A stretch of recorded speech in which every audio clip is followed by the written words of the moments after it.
So we can see that it is starting to melt, but it's definitely not fully melted. So I'm going to give that a little bit of a stir and put it in for another minute.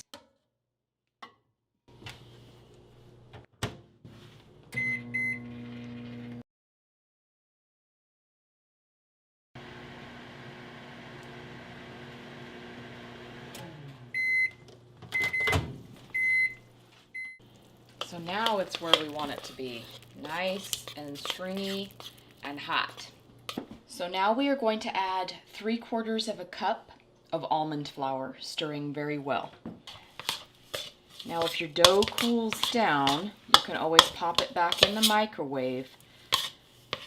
Before you add your egg is ideal, because after you add your egg, it can be you can run into the risk of cooking your egg. So we got our dough incorporated here. So now I'm going to add 1 egg. And remember that your dough is hot. And just do your best to incorporate your egg. It's going to seem like it's resisting it. Just keep working it. Fathead dough can seem intimidating at first, but really it is quite easy to work with once you get used to it.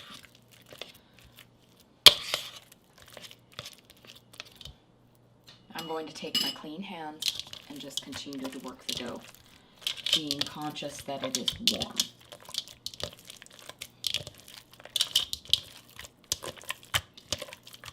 Just working the egg into that dough.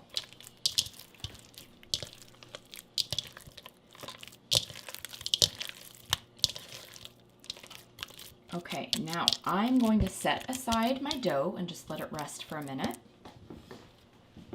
Next, we are going to prepare our dough surface. This step, you are going to need parchment paper. I buy mine at the dollar store. Sometimes it can be cost prohibitive, a little expensive at the grocery store, so I definitely recommend the dollar store. You're going to need 2 sheets, about the same size.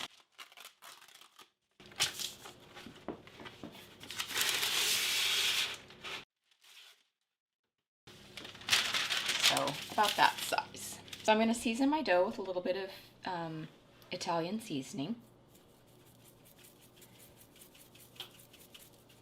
I'm also going to put a little bit of garlic powder. And I'm also going to add a little bit of Johnny's garlic spread. And I'm going to incorporate those seasonings into the dough with my hand. And that's just going to flavor our dough a little bit. I'm going to be adding some more to the interior and the exterior before cooking. Okay, so we have our dough, and it is still a bit sticky. Fathead dough is always sticky. But I am going to show you how you can offset some of that stickiness. So, what we want to do with our dough, in the middle of our parchment paper, we are going to place the other piece of parchment paper over it. I'm going to be using a rolling pin, and I'm going to roll this out, trying to get it larger. And the parchment paper just helps prevent with the sticking.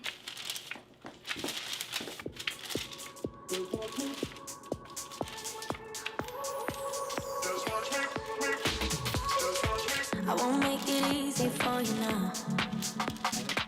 You got 2 minutes of my time, and I don't really break too easily, but I'm worth it, 'cause I'll slip into your dreams tonight. Oh, so give me your all. I'll take it to Mars. Oh, I'll stick like glue inside your mind. Oh, so give me your all. I'll take it to Mars. Oh, I'll stick like glue inside your mind. Just watch me.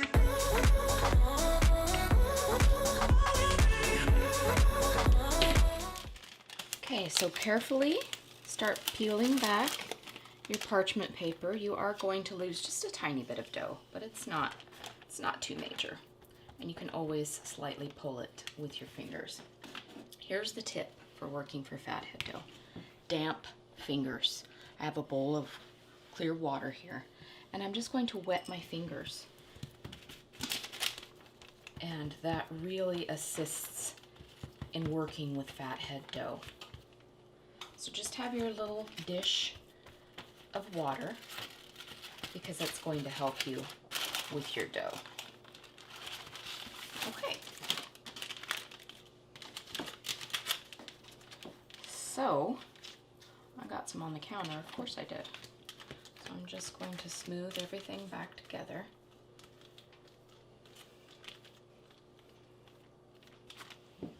Anytime you see cracking or splitting, just remember to take your little damp dish and just work with it. Just play with it. It's pretty flexible at this point. Okay, so I have my smoothed circle of dough here. And just keep working with your dough and your damp hands to get it into the basic shape that you would like.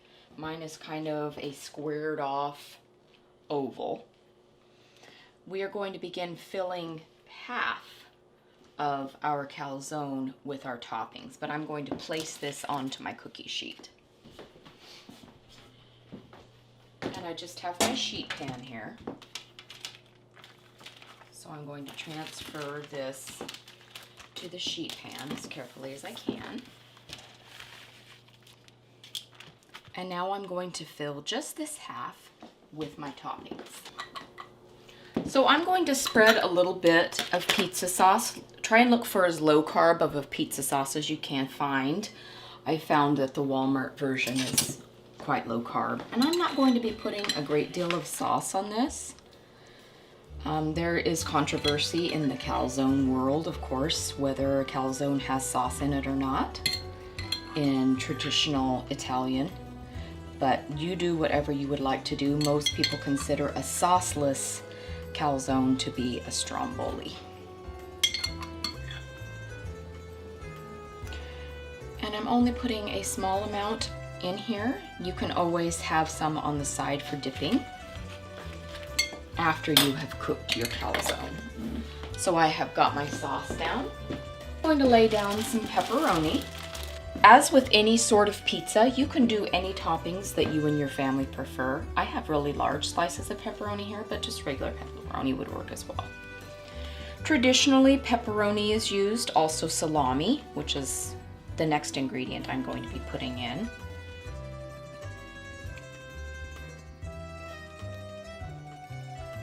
And you can put as little or as much as you would like. Remember that we are going to need to close this. So I'm also going to add some salami.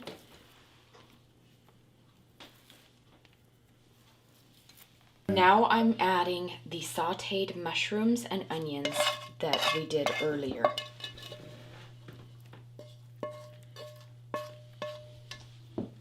And I'm just going to spread those around evenly. I'm going to add some additional seasoning at this point, just to season the inside of our calzone well. A little bit more of the Italian seasoning. We want this to be very savory and flavorful. And then going to add just a bit more cheese to the inside. And your level of cheese is based completely on personal preference. I am using probably about a half a cup to 3/4 here of mozzarella, and you could use different cheeses if you preferred.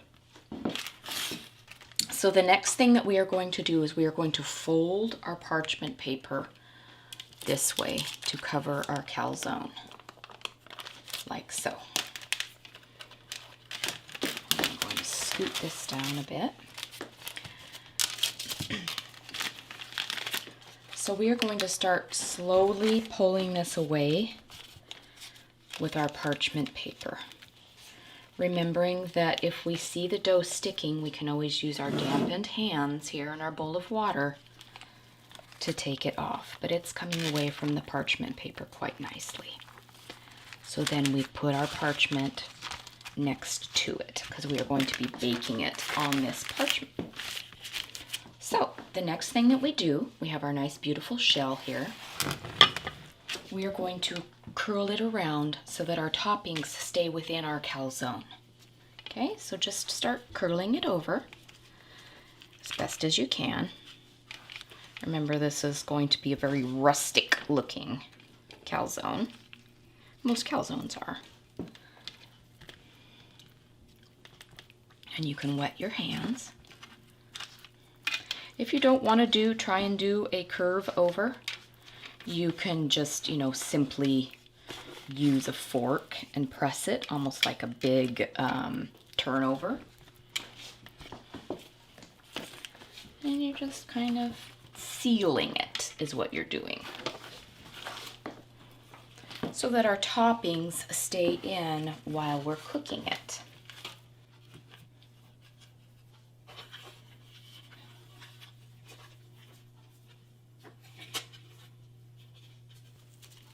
We don't want all of our yummy goodness to escape while it's in the oven. Okay. We want to cut a couple of slices in this to vent and let all of our toppings cook on the inside without bursting out so much on the edges. So I'm just going to cut a couple of slices in the dough with a knife. And you can do it in any kind of pattern.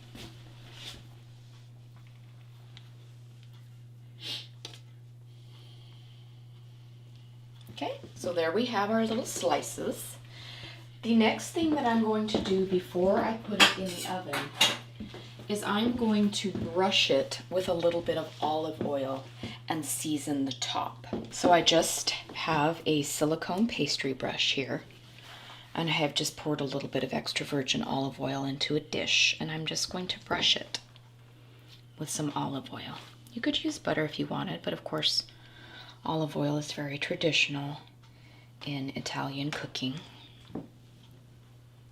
And this is just going to give it a nice golden brownness when it bakes in the oven.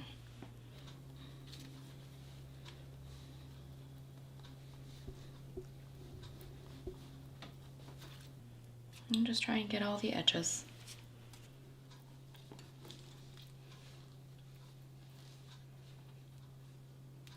Okay, so we have our olive oil on.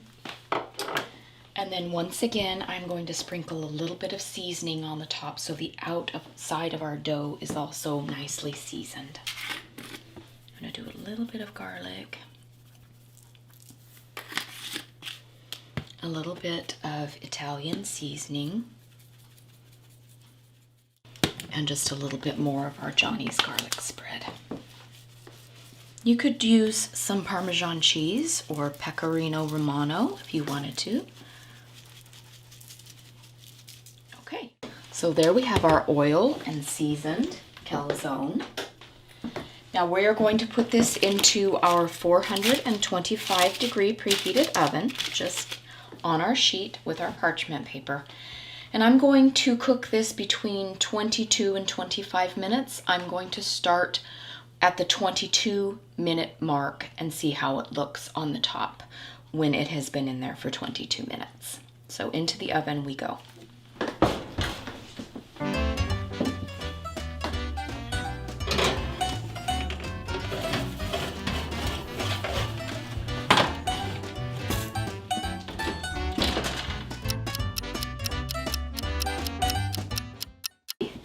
Our calzone should be ready to come out of the oven.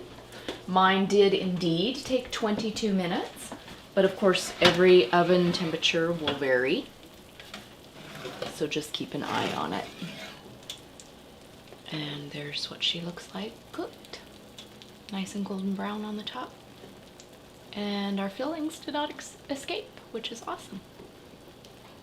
So I'm going to let this cool for a few minutes on the cookie sheet, and then I'm going to cut it into slices, and I will serve CJ a piece and he can tell us his thoughts.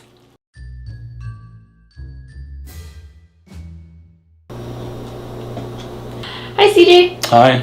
We are having keto calzone tonight. Like pizza advanced. Yeah.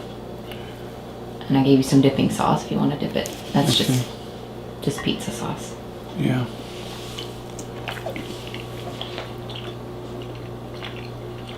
It's good. Very flavorful. Seems like Fathead dough doesn't. It seems like Fathead dough doesn't puff up like other normal traditional dough. Right, there's no leavening in it. Yeah, so I think people need to just be aware of it. But I think this is a good option for people. I like the sauce component.